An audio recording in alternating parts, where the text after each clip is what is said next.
Good afternoon. I'm Teacher Anthony C. Literal, Teacher 3 from Francisco P. Contino Integrated High School, District of Tagaytay. My topic for today is about research design and sampling. For today's objective, at the end of the session, the participants should be able to determine ways and how to write good research design. Number two, differentiate probability sampling to non-probability sampling. Okay, but before we move on, let's try to define first two important words that we will be encountering in this presentation. So we have the first one, research design. So what does it mean? Research design is the entire procedure of planning and carrying out a research study, as well as the description of the sources of data, the data gathering procedure to follow, the instruments to be used, and finally, the data processing techniques from according to Sanchez of 2002. So later of the presentation, explain pa rin natin to anong ibig sabihin itong research design na to. Alright? So the next one will be the sampling. So what does it mean? Sampling is a process used in a statistical analysis in which predetermined number of observations are taken from a larger population according to the Villa 2020. So in this part, we will be justifying what kind of sampling technique we are going to use, how big is the sample size from a larger population. So these two words, research design and sampling, are the important terms that we will be encountering in this presentation. Next. All right, so ways on how to write your research design. Okay, so ano kaya itong mga to? It is divided into three. One is the research approach. Pangalawa is the research design itself. And then the last paragraph will be the special research design. So we have the first paragraph. In the first paragraph, it is stated here the research approaches. So we really have to answer this following these questions. Number one, in this study, is this study quantitative, qualitative, or mixed? So we really have to find out what kind of approach or research approach we are going to employ. Is it really quantitative? Is it really qualitative or mixed? After identifying the kind of approach that you are going to employ, definitely you really have to define that approach. And then at the end of the day, we really have to think of this question. Is it really best for your study to use this kind of approach? So if you use the quantitative, you really have to you really have to define it with citation. If it is qualitative, you really have to define it with citation as well as the mix. And then what type of data will you use? Will your study be getting? So how are you going to get your data? Right? The second paragraph includes the research design. So the question will be, what type of quantitative or qualitative design or mixed method design is this? Is this descriptive quantitative research design? Is it quantitative correlational design, or vice versa? And then after identifying the type of your research design, you really have to define it. No? You really have to put the definition, likewise the citation. And then at the end of the day, let's try to realize, why do you think it is the best for your study? Now, what will be the implication kapag ginamit mo tong study na to? What is the implication kapag ginamit mo tong type of research design na to? Okay? In order for you to answer your research question. In your third paragraph are this one. Or in your third paragraph, special research design is one. In this third paragraph, it includes the following question. Is this an outcome-based study? Kung ito isang outcome-based study, what kind of research design ang pwede at tamang gamitin? If this is a survey study, what kind of research design ang dapat mong gamitin? And then at the end of the day, again, you really have to define the kind of research design you're going to employ. Likewise, kung ito ay quantitative, you really have to explain its philosophical underpinnings. And then, at the end of the day again, explain why do you think it is the best for your study. And then, you really have to come up, or you really have to answer this, you really have to answer your research question using these things. And then if it is an outcome based, what will be your outcome? What will be your output? So you really have to think it very critical, no? So pag pumipili tayo ng research design, hindi lang to basta gusto ko ng quantitative, gusto ko ng qualitative, gusto ko ng mix. Hindi. You really have to think it very wise. In order for you to answer your research question correctly, in order for you to come up with a very good study, right? So nandito lahat yan sa research design. Next, it's the population and sampling. Unit of analysis, it is the major entity that is being analyzed in a study. It is the what or who that is being studied.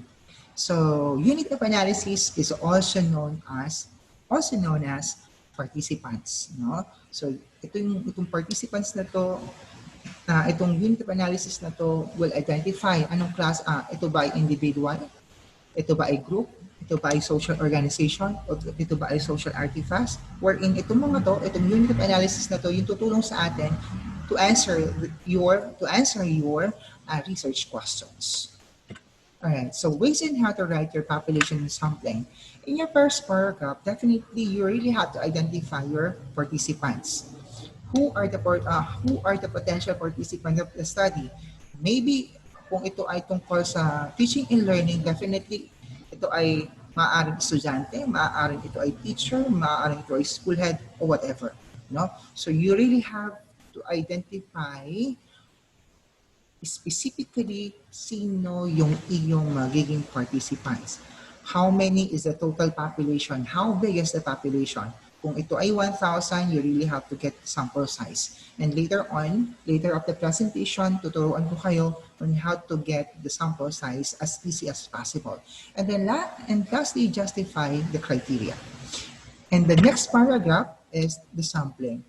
Identify the sample size. This is the most important thing that we really have to consider. Identify the sample size. And present the computation on how it was derived, if any. So in this case, ang ginawa kasi dito manually. But later at the presentation, tuturuan ko kayo on how to get the sample size electronically. No? Gamit ang ating tinatawag na sample size calculator. Okay, number 2, identify your sampling technique. Anong klaseng sampling technique ang gagamitin natin? Ito ba ay simple random? Ito ba ay stratified? Ito ba ay universal? Ito ba ay purposive? No? Upon identifying the sampling technique, you really have to define what kind it is, and then justify why do you think it is necessary for you to include the sampling technique. Number 3, explain your plans for recruitment. How are you going to do this one? Okay, again, let's try to go back. In writing your population and sampling, you really have to consider your participants. And number 2, on the second paragraph, you really have to identify your sample size. Likewise, the sampling technique that you are going to employ in your study. Okay, so we have 2 kinds of sampling technique. We have the first one, the probability and the non-probability. And let's talk about first the probability sampling technique. Probability is any method of sampling that uses or utilizes some form of random selection. In order to have a random selection method, you must set up some process or procedure that assures that the different units in your population have equal probabilities of being chosen. So let's try to focus with this one. No? Let's try to focus with this one. Have an equal probabilities of being chosen. In this sampling technique, everyone has the right, or everyone has the chance to be chosen as part. Okay? So what are the examples of probability sampling technique? So we have the simple random sampling, or the fishbowl. You also have the stratified random sampling. You also have the cluster sampling. And lastly, the systematic sampling. I guess sa atin, since tayo naman ay matagal na pong nagre-research doon sa mga baguhang mga researchers. So I guess this four examples of probability sampling technique, this is not new. No, this is not new to us. So we can either of the four or either or pwede nyo silang gamitin when it comes to probability. Okay? Kasi nga, lahat ng to, lahat ng mga participants nila ay may chance to be chosen or to be part of your study. And the second one is the non-probability. Is a sampling technique where the odds of any member being selected for sample cannot be calculated. Cannot be calculated, or it's really hard to get the final results, or you can, it's really hard to get the final result of your study. It's the opposite of probability sampling where you can calculate the odds. Okay, it's non-probability sampling when you can calculate the odds at all. So, or hindi ganun ka-easy siya i-calculate. So, what are the examples of non-probability sampling techniques? So we have the convenience sampling, the quota sampling, the purposive sampling, the snowball sampling referral, the theoretical sampling, and lastly, the universal sampling. Either, kung gagamitin nyo itong non-probability sampling technique, definitely either doon sa convenience hanggang universal sampling, pwede nyo siyang gamitin depending on the kind of research na gusto nyong gawin, and depending on a kind of way or pinaka-easiest way for you to utilize para doon sa inyong study. Gagamitin nyo para sa study nyo. Alright. So, here we go. Ito na yung sinasabi ko kanina na sample size calculator, no? So let's have a quick preview para hindi tayo mahirapan. In determining your sample size, we can use different online sampling calculator like we have the number one, the survey system, and then the RASOF. Don't worry, ang dami-daming mga sample size calculator sa internet, no, na pwede niyong gamitin. But ako, I recommend these two, survey system and then RASOF, kasi itong dalawang ito para sa akin pinaka-easy. No? These online calculators will help us to determine the sample size easily. Okay, quick glimpse. So, quick walkthrough using this online calculator. So, paano natin siya gagamitin? Number one, open your Google browser. Then look for the sample size calculator. Number two, in order to get the sample size using these calculators, you really have to predetermine your population size or margin of error, likewise the level of confidence.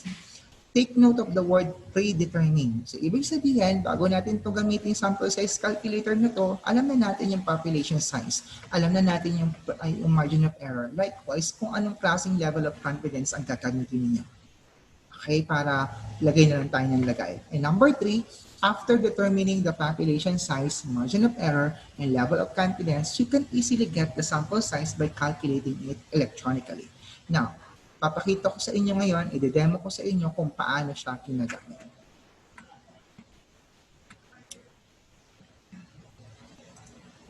Alright.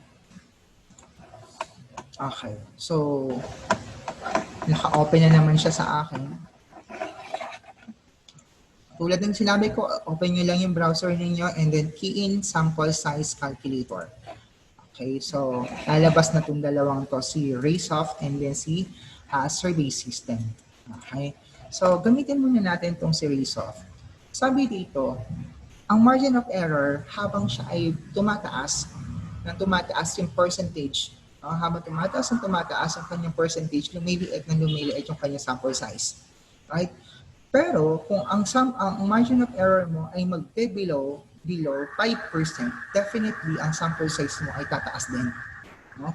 Low margin of error requires a larger sample size. Yun yung sinasabi natin dito. Okay? Now, what about this level of confidence? Meron tayong ang level of confidence natin ranges to 90%, 95%, and then 99%. According doon sa napanood kong video presentation din or sa video sa YouTube, itong level of confidence, pwede siyang bumaba ng 80%, 85% to 90%. Pwede siyang bumaba depending on a kind of confidence na ginagamit ninyo. But in this case, naka-default na yung 90, yung 95% and 99%. And then, we really have to identify the population size. Okay, gaano kalaki yung population mo. And then, itong isa, yung response distribution, sabi dito, for each question, what do you expect? No? What do you expect? Or what do you expect the results be? If the sample is skewed highly one way or the other, the population probably is 2. If you don't know, use 50%. So parang itong 50% na ito yung pinaka-default, no? Which gives the largest sample size. Ayun yun, no? Kung hindi natin alam kung gaano siya, kung hindi natin alam yung ating response distribution, gamitin na lang natin itong 50%. Right? So, as default muna. Alright, so in this case, meron akong sample dito na ang ginamit ko dito ay 10% margin of error. Okay, pero meron ako dito population size na 1,000. Tingnan natin. Electronically, magko-compute siya. Okay, so baguhin ko muna. Example, meron akong 1,000 na population. Tingnan nyo, nag-over siya ng 1,001. Tingnan natin, ilagay natin 5% margin of error. Pila na magiging sample size? Automatically, magko-compute siya. So, 278. Kung ito ay 10% margin of error, ang magiging sample size mo is 88 in a population of 1,000. In a level of confidence of 95, tingnan natin dito sa baba. Kung ang magiging sample size natin ay 100, definitely ang magiging margin of error natin is 9.30%. Kung ang sample size natin ay 200, magiging margin of error natin is 6.290%. Kung ang sample size natin is 300, ang magiging margin of error natin is 4.74%. Anong ibig sabihin? Habang lumalaki ang margin of error, lumiliit ang sample size. Habang lumiliit ang margin of error, lumalaki din ang sample size. Tingnan natin itong sa kilid. So, naka-default na dito yung 90%, 95%, 99%. Since meron tayo dito, nilagay natin dito is 95%, nakuha natin na sample size is 88. Tingnan natin dito sa baba. 88. No? 88 na yung kanyang sample size. And then, nung nilagay niya, yung 90%, 64 lang yung kailang sample size. Yung 99 yung naging level of confidence, 143 yung kanyang sample size. Tingnan natin dito sa kabila. Okay? Sige, clear muna natin to. Okay, tingnan natin. Itong confidence interval, ito yung tinatawag din natin sa kabila. Dito kay Raysoff, tinatawag natin siya na margin of error. Itong confidence interval ay margin of error. Okay? So, tingnan natin. Kunyari, ang confidence level natin o confidence interval natin or margin of error is 5% at ang population natin is 1,000. Tingnan natin kung ano magiging sample size na. So, we have 278. Tingnan natin kay Raysoff kung tama. No? Tingnan natin. Ilan yung sample size? 278. Dito sa kabila, 278. Now, tingnan natin yung margin of error. Tingnan natin kung tama. No? So, kunyari, kunyari. Ito na talaga yun eh.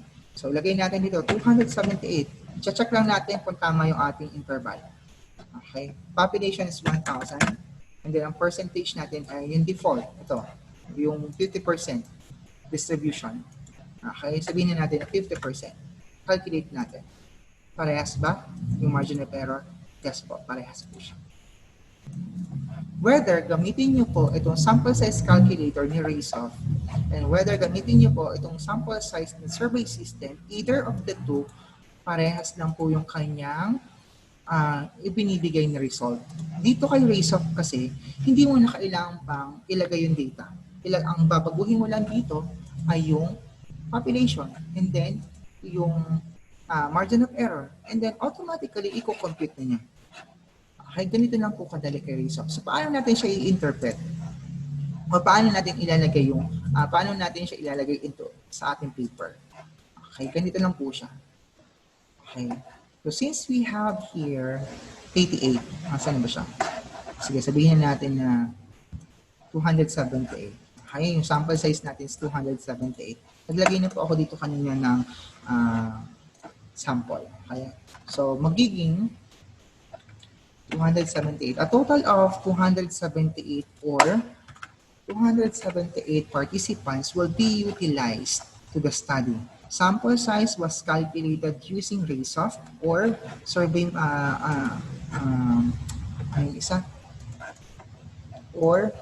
survey system. Either of the two pwedeng using RASOF or survey system. Sample size was calculated at anong confidence level nun? Confidence level niya is 95%. 95% confidence level or interval. So, saan natin to kinuha? Ito yung formula niya kung paano natin nakuha yung 278. So, saan natin siya kinuha? Kinapy-paste lang po natin siya dito sa baba, which is the formula in getting the sample size. Okay? And then, copy-paste lang po yun. And then, ito na po yan. Alright? So, balik na po tayo dito sa slide. So, ganun lang po ka-easy yung paggamit ng sample size calculator. No? So, kung meron pa rin po kayong doubt using this one, you can also search your own sample size calculator, or you can have this sample demo para hindi na kayo mawala. This is actually the easiest way on how to get the sample size, no? Using the survey system and then the RASOF. Okay, so and here are my references. I want to quote this one before I end this presentation. Sabi niya, itong omen na to, I consider this one as omen. If others can, why can't I? Ang laking na itulong po nito sa akin nung kumuha po ako ng licensure exam. Kasi palaging iniisip ko po sa sarili ko, kung yung iba nakakapasa sa exam, bakit ako hindi? So, likewise, kung yung iba kaya nilang gamitin, kaya nilang mag-isip ng research design na maganda para sa kanilang study, or kaya nilang mag-isip ng sampling technique na suited sa kanilang study, why not I? Bakit ako hindi ko kaya? Right? So in that case, we can definitely make our presentation better, if not best. So have a good day, everyone.